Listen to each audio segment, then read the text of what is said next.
그럼 아주 심플하게 그럼 근본주의가 어떻게 기원했는가부터 이야기를 좀 풀어가야 될 것 같습니다.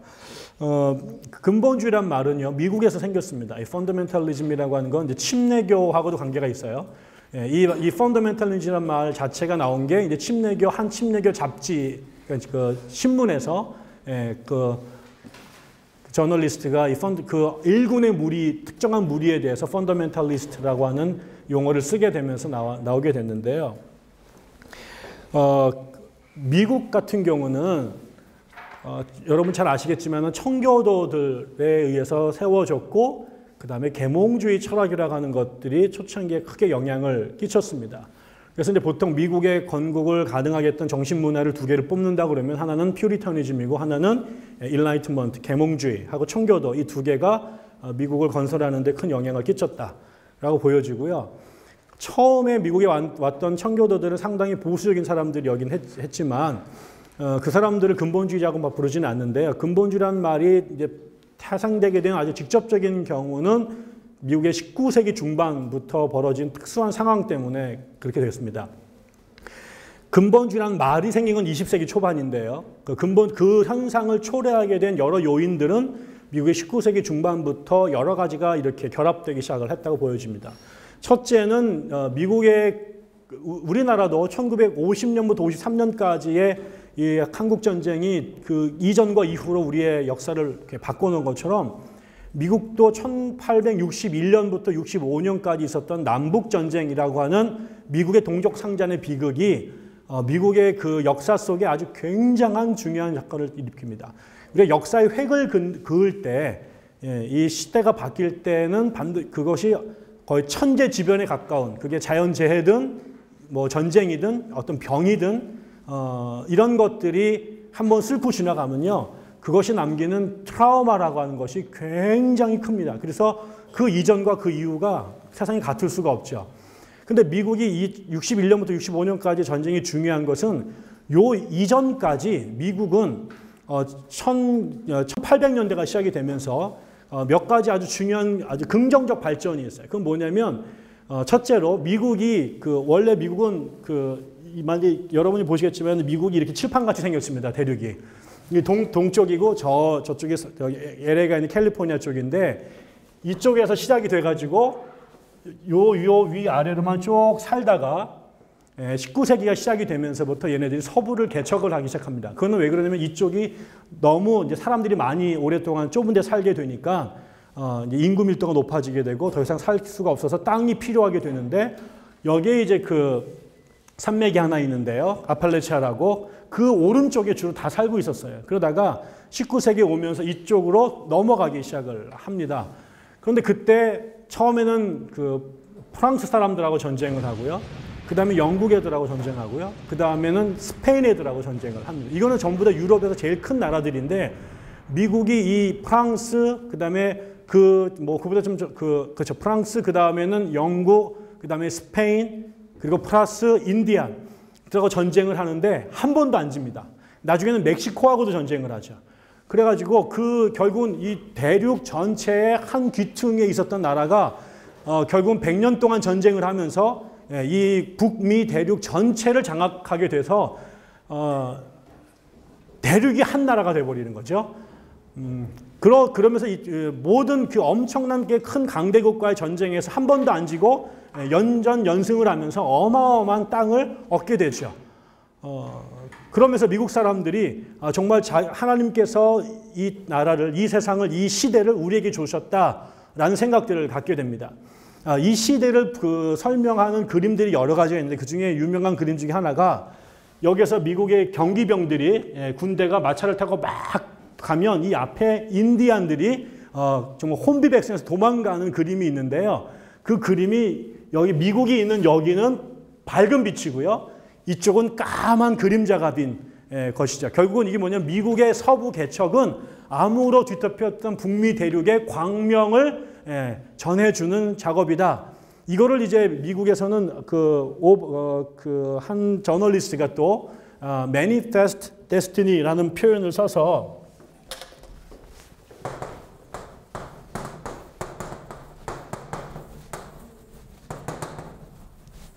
이게 이제 명백한 운명이다. 우리가 이 대륙을 정복하는 것은 하나님이 우리 미국에게 주신 명백한 자명한 운명이다. 이건 피할 수 없는 거예요. 우리가 나빠서 뭐 욕심 많아서 그런 게 아니라 하나님이 미국을 건설하면서 주신 우리의 사명이다. 라고 하는 거죠. 그래서 우리나라가 건국 기념을 홍익인간이라고 하는 것처럼 얘네들은 이런 표현들, 그다음에 언덕 위의 도성, 뭐 이런 것들을 국가적 슬로건으로 내세우죠. 그래서 그러다 보니까 뭐예요? 싸움을 했는데 다 이겨요. 그러니까 미래에 대한 엄청나게 낙관적인 기대를 갖게 되고요. 요 시기에 부흥운동이 벌어집니다. 부흥운동이 벌어져서 그 처음에 초창기에 선교도들이 와서 한 30년 동안 잘 나가다가 2세대, 3세대 넘어가면서 아버지 세대의 신앙심이 약화되거든요. 그럼 필연적이에요. 그런데 그러고 있을 때, 하나님께서 이 미국에 진노하시겠다 했는데, 진노 대신에 부흥이 오게 됩니다. 그 부흥이 1730년대부터 뭐 1차, 2차, 3차 쭉 되면서 19세기 말까지 거의 130년 정도가 미국은 간헐적인 주기적인 부흥에 있게 되고, 그러면서 점점 많은 사람들이 기독교 신자가 되게 되죠. 그러면서 대부흥이 벌어져요. 이런 것들이 결합이 되면서 미국 사람들 눈에는 하나님께서 천년왕국을 건설하신다면 그 나라는 반드시 미국임에 틀림이 없다라는 생각을 갖게 되죠. 그거의 사인이 미국의 이런 정치적인 군사적인 승리였고 그 다음에 대부흥이라고 하는 종교적인 경험들입니다. 이것이 미국 사람들한테 역사에 대한 낙관주의를 계속 품게 되고 이것을 이제 이런 슬로건으로 정당화시켰던 거죠. 그런데 1861년부터 65년 사이에 미국의 지상 낙원이 올 줄 알았는데 그거 대신에 뭐가 왔느냐? 동족상잔의 비극이 오게 되죠. 결국은 파고 들어가면은 그 이슈는 북과 남이 서로의 그 해저머니를 장악하려고 하는 그 싸움이었는데요. 왜 그러면 북부는 이게 윗동네잖아요. 그리고 여기는 산이 많고 농사짓기에 적합하지 않습니다. 그래서 여기는 초창기부터 상공업이 발전했고 어업이나 축산업 같은 것들이 있었고요. 남부는 엄청나게 넓은 그 땅이 있는데 그때 마침 영국에서 산업혁명이 벌어지게 되면서 면방직업이 대박을 터지게 되죠. 그러니까 거기에 들어가는 그 면방직, 메리아스를 만드는 거에 원재료인 목화가 엄청나게 필요했는데 그 목화의 최적합 산지가 미국 남부로 밝혀지게 되고, 근데 그 처음에는 목화가 이 목화 씨가 손으로 다 빼는데 보통 어려운 일이 아니래요. 그러니까 상품 가치가 없었어요. 근데 위튼이라고 하는 애가 이 조면기라고 해서 목화에서 씨만 뽑아내는 기계를 만들어냅니다. 그러면서 이게 노동이 아주 단순화되기 시작하면서 이게 대박 산업이 되게 되죠. 그러니까 그 당시에 영국이 전 유럽의 전 세계 식민지를 건너놓고 그 식민지마다 전부 다 이게 백양 메리아스를 막 팔 때 그 원자재가 미국에서 넘어가게 되니까 이 수요가 어마어마하게 끌어오게 됩니다. 그러면서 여기에 모든 사람들이 미국에다가 목화를 심었고, 근데 이거는 굉장한 노동이 들어가는 거였는데 처음에는 이거를 유럽에 있는 백인 노예나 혹은 범죄자들을 데려다가 이제 계약을 맺고 노동을 시켰는데 애들 다 도망가 버립니다. 워낙 힘드니까. 그러다가 이 브라질 쪽에서 그 임상으로 다 확인이 됐던 서아프리카의 흑인들이 엄청나게 몸이 튼튼하다라는 게 이제 알려지게 되면서 걔들을 노예로 수입을 하게 되죠. 그러면서 나중에 남미는 백인들보다 흑인이 훨씬 더 많은 그런 세상이 됐는데 소수의 백인이 다수의 흑인들을 노예로 부리는 사회가 되죠. 이것이 그러면서 계속 그런 상황에서 북부에서는 노예와 자기랑 아무런 상관이 없었기 때문에 노예를 쓰냐 안 쓰냐에 대해서 되게 초연했고, 남부는 그것 때문에 먹고 살 수밖에 없는 그런 동네였고, 이게 결국 갈등이 이제 심해지는데 계속 땅이 넓어지면서 새로 생긴 주를 노예주로 집어넣을 거냐 아니면 노예 반대하는 주로 할 것이냐가 싸움이 되다가 결국 이것이 이제 남북전쟁으로 터지게 됩니다. 이 와중에 결국 엄청나게 많은 사람들이 죽습니다. 그러면서 미국이 패러다이스가, 유토피아가 올 거라고 생각했는데 유토피아가 아니라 디스토피아가 오게 되는 비극을 경험하게 되고요. 그래서 처음으로 미국의 미래가 불확실해지고 어려울 수 있다는 것, 인간이 착한 인간이 아니다라는 것들을 깨닫게 됩니다. 두 번째가 이게 남부가 전쟁에 지고 나서 남부를 재건하는데 얼마 지나다가 재건을 포기해버려요. 그러면서 남부는 극단적인 빈곤으로 들어가게 되고요. 북부를 중심으로 해서 이제 그 5대5를 중심으로 한 그 디트로이트 지역에서 이제 그 산업혁명이 일어나게 되면서 미국이 이제 대륙 횡단철도를 놓게 되고 이러면서 철과 정유가 필요하게 되잖아요. 이게 쇳덩어리하고 기름이 필요하게 되는데 이거를 중심으로 해서 미국에서 큰 철강 산업, 정유 산업 이런 거 그것이 나중에는 자동차 산업으로 발전이 되면서 미국의 엄청난 경제적인 이 산업혁명이 벌어지는데 그러면서 결국은 대규모 산업단지 주변으로 노동자들이 모이게 되고 미국 사회는 농촌 사회에서 자본주의 사회로 바뀌게 되는데 이 자본주의 사회는 필연적으로 주기적으로 이게 경기가 호황이 됐다가 쇠퇴가 이게 반복을 하잖아요. 그러니까 경기가 침체되면은 제일 먼저 하급 노동자들이 레이오프를 당하게 되죠. 그럼 여기에 잘린 사람들이 그 도시의 공단 주변에 슬럼을 형성하기 시작을 하게 됩니다. 이게 소위 말하는 도시화라고 하는 건데요. 이 도시의 노동력이 필요하게 되니까 밑에서 올라가게 되거나 새로운 이민자들이 오는데 이 사람들이 도시에서 하층민이 구성이 되게 되고 모르는 동네에서 살다 보고 그 다음에 가난하고 절박해서 먹을 게 없게 되니까 이게 반드시 뭐로 가느냐? 범죄로 가게 됩니다. 도시 문제의 제일 심각한 것은 익명성을 전제로 한 범죄 행위입니다. 농촌은요 다 오랫동안 살아서 다 알고 지내잖아요. 아는 사람을 강간을 하거나 살인을 하기가 되게 어려워요. 근데 모르는 사람한테 그렇게 하기는 훨씬 더 양심적 부담이 들죠. 농촌은 그렇게 하기가 훨씬 더 어려워요. 그러나 도시가 그렇게 범죄가 많은 것은 모르기 때문이고 삶을 극단적까지 모르기 때문에 그래요.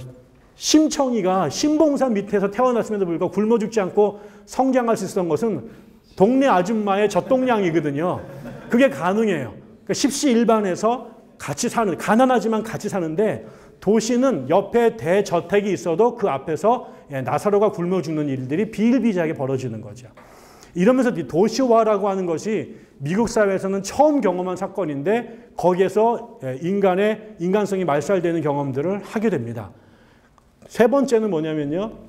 이 당시에 땅이 계속 넓어지니까 이 땅을 인디안이나 멕시코로부터 빼앗았어요. 그러면 그 뺏은 땅에 자기네 사람들을 이주시키지 않으면 이게 식민이죠. 그렇지 않으면 그거는 다시 걔네들한테 넘어간단 말이에요. 그러니까 자기네가 뺏은 땅을 영구적으로 자기 소유하기 위해서 유럽으로부터 이민자들을 엄청나게 많이 받아들이게 됩니다. 그런데 흥미로운 게 이 시기에 미국에서 벌어진 되게 중요한 기독교적 사회 운동이 뭐냐면 금주 운동이었어요. 그거는 이제 원래 우리가 알고 있는 그 잘못된 상식 중에 하나가 청교도들은 굉장히 금욕주의적이고 아주 뭐 찔러도 피 한 방울 안 나올 것처럼 생각하고 청교도들은 술도 안 먹고 이럴 것처럼 생각하잖아요. 청교도들은요 술을 아주 잘 먹었습니다.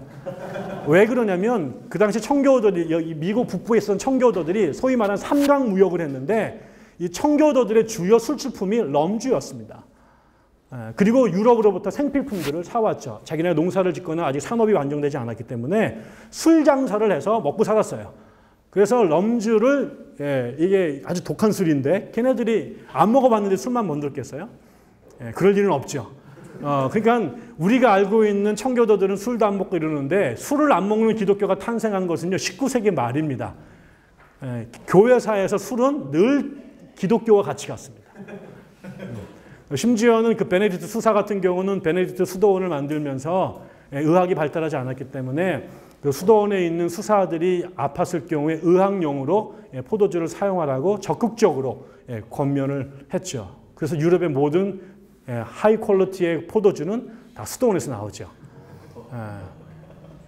그러니까 제가 늘 얘기지만 위험한데 주님이 술을 싫어했으면은 그 가나안의 포도주를 물로 바꾸셔야지 왜 물을 포도주로 바꾸셨을까? 뭐 이런 생각들 근거 없는 얘기입니다. 그냥 삭제해 주시고요.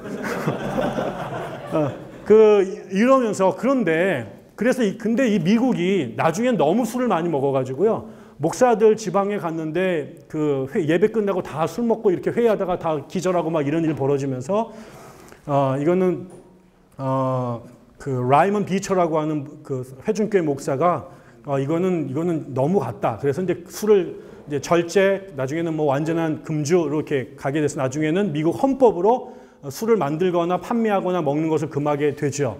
그런 운동을 미국에서 복음주의자들, 보수주의자와 진보주의자들이 연합해서 거의 100년을 싸웁니다. 그런데 이 어간에 이 땅이 새로 세움기면서 여기에 살 사람들을 유럽에서 이민을 받아들였는데 이때 온 이민자들이 미국을 세웠던 이민자들과 다른 거예요. 미국을 처음 세웠던 사람들은 와습이라고 해서 White Anglo-Saxon Protestant라고 하는 영국 계열의 개신교인들이었거든요. 청교도였단 말이에요. 근데 이때 온 사람들은요, 아일랜드에서 온 아이리시들, 그 다음에 동유럽에서 온 사람들, 그 다음에 이탈리아, 독일, 그 다음에 유태인들, 천지사방에서 이 모든 사람들의 한 가지 특징이 있어요. 다 술 먹는 애들이에요. 독일 애들은 막걸리가 아니라 맥주를 먹죠. 아일랜드 애들은 카톨릭 신자인데 전 세계에서 술을 제일 많이 먹는 애들 중에 하나죠. 기네스라고 하는 술이 아일랜드에서 맥주를 만들어 팔잖아요. 흑맥주. 그런 게 일상화되어 있는 동네예요. 그러니까 다시 말하면 100년 동안 죽으라고 이 땅에서 술을 없애기 위해서 싸웠는데 덤프트럭으로 술 주정뱅이들을 미국 땅에다가 쏟아부은 거죠. 이거를 얘네들은 굉장히 심각한 영적 도전으로 받아들이게 된 거고요. 거기에 신학적으로 1859년에 찰스 다윈의 종의 기원이라는 책이 출판이 됩니다. 근데 우리가 아신 것처럼 이 책은 이제 인간의 성경이 말하는 창조가 아니라 진화를 얘기를 하게 되잖아요. 이게 이제 성경이 1.1획도 틀림이 없다. 하나님 말씀이라고 아주 순진하게 생각했던 미국 사람들에게 아주 굉장히 큰 충격이 돼요. 근데 바로 그 시절이 독일이 그 유럽의 신학이 아주 중요한 나라로 급부상하고 있었는데 그래서 미국의 똑똑한 친구들이 신학 교수가 되기 위해서 다 독일 유학을 떠납니다. 미국이 신학적으로 독립하게 된 것은 20세기 중반에 와서고요. 그 전까지는 미국 대학에서 교수를 하려면 지금 우리가 미국 유학 갔다 오듯이 독일 유학 갔다 오듯이 미국 애들도 다 독일 유학을 갔다 옵니다. 미국의 20세기 제일 위대한 신학자 중에 한 명을 뽑으라고 하면 그 중에 한 명이 리차드 니버, 라이놀트 니버 형제인데 라이놀트 니버는 유학을 안 갔어요. 예일 대학교에서 그 마스터 디그리 한 게 전부 다였거든요. 그래서 그 사람은 그것 때문에 나중에 유니온 신학교 갈 때 박사학위도 안 받은 놈을 어떻게 그 세계 최고의 신학대학 교수를 뽑냐 그래서 엄청나게 어려움을 겪어요. 근데 나중에 그 사람이 유니온 역사상 최고의 신학자가 되죠. 그런데 그 당시에 그 폴 틸릭은 박사학위가 2개나 있었어요. 근데 그때 라이놀트 니버가 자기 동생인 리차드를 자기가 목사로 교수로 하면서 돈 벌어서 자기 동생을 독일 유학을 보냅니다. 그래서 리차드 니버는 독일에서 학위를 받고 돌아오죠. 그때까지 이게 20세기 1930년 40년대인데 이때까지도 미국의 A급 신학자들은 다 독일 유학을 갔다 오거나 유럽으로 갔다 옵니다. 그런데 이 시대에 돌아온 사람들이 독일에서 뭘 배우고 왔냐면 그때 독일에서 소위 말하는 성서 비평학이라고 하는 것이 이제 대박이 터지면서 그게 최첨단의 학문이 됐죠. 그거를 배우고 여기에 돌아온 거예요. 그래서 얘네들이 와가지고 야 니들 정말 아담과 이브가 정말 있었다고 생각해? 자식들 뭐 이렇게 얘기를 하고 예수가 물리를 걸었냐? 아이고 뭐 이렇게 이런 얘기를 하면서 계속 이게 이제 사람들한테 충격을 받게 되죠. 그러니까 그게 신학생들이 먼저 변화되고 이 사람들이 안수받고 교회 가서 강대상에서 그런 얘기를 하게 되니까 그냥 단순하게 신학을 제대로 공부한 적이 없었던 보수적인 사람들이 이런 흐름들이 하나님의 주권에 침해하는 아주 위험한 사상으로 받아들이게 됩니다.